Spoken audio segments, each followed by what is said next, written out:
Hare Krishna, I'm Sunita Sunil with you in 2-minute Mahabharata stories. Let us chant chapter 14, verse 12 of Bhagavad Gita. Lobha pravrittirarambah karmanam ashamavspruha rajasyetani jayante Vivruddhe Bharatasabha. Let us see the meaning of this. It is greed, restlessness, and endless craving for more. Sri Krishna tells, O chief of the Bharatas, when there is an increase in the mood of passion, the symptoms of great attachment, fruitive activity, intense endeavor, and uncontrollable desire and hankering develop. Let us see a small story. A man got 1 coin.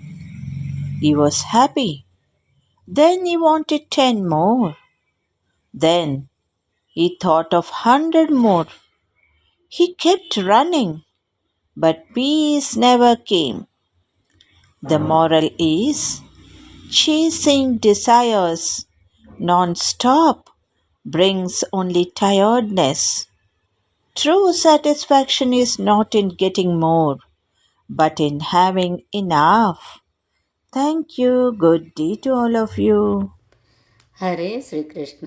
ಶ್ರೀಮದ್ ಭಗವದ್ಗೀತೆ ಅಧ್ಯಾಯ 14 ಶ್ಲೋಕ 12. ಲೋಭ ಪ್ರವೃತ್ತಿರಾರಂಭ ಕರ್ಮಣಾಮಶಮಸ್ಪೃಹ ರಜಸ್ಯೇತಾನಿ ಜಾಯಂತೆ ವಿವೃದ್ಧೇ ಭರತರ್ಷಭ. ಈ ಶ್ಲೋಕದ ಭಾವಾರ್ಥ: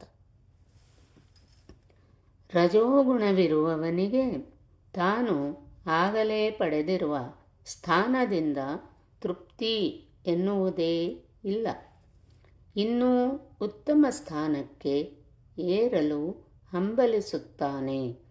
ವಾಸದ ಮನೆ ಕಟ್ಟಿಕೊಳ್ಳಲು ಬಯಸಿದರೆ ತಾನು ಎಂದೆಂದೂ ಅದೇ ಮನೆಯಲ್ಲಿ ವಾಸ ಮಾಡಬಲ್ಲೆ ಎನ್ನುವಂತೆ ಅರಮನೆಯಂತಹ ಮನೆಯನ್ನು ಕಟ್ಟುತ್ತಾನೆ. ಇಂದ್ರಿಯ ತೃಪ್ತಿಗಾಗಿ ಬಹು ಹಂಬಲಿಸುತ್ತಾನೆ. ಇಂದ್ರಿಯ ತೃಪ್ತಿಗೆ ಕೊನೆ ಎಂಬುದೇ ಇಲ್ಲ.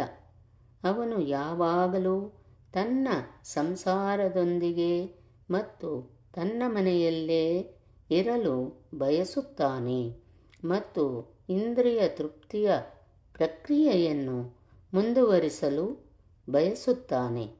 ಇದು ನಿಲ್ಲುವುದೇ ಇಲ್ಲ. ಇವೆಲ್ಲ ರಜೋಗುಣಕ್ಕೆ ಸಹಜವಾದ ಲಕ್ಷಣಗಳು ಎಂದು ಅರ್ಥ ಮಾಡಿಕೊಳ್ಳಬೇಕು.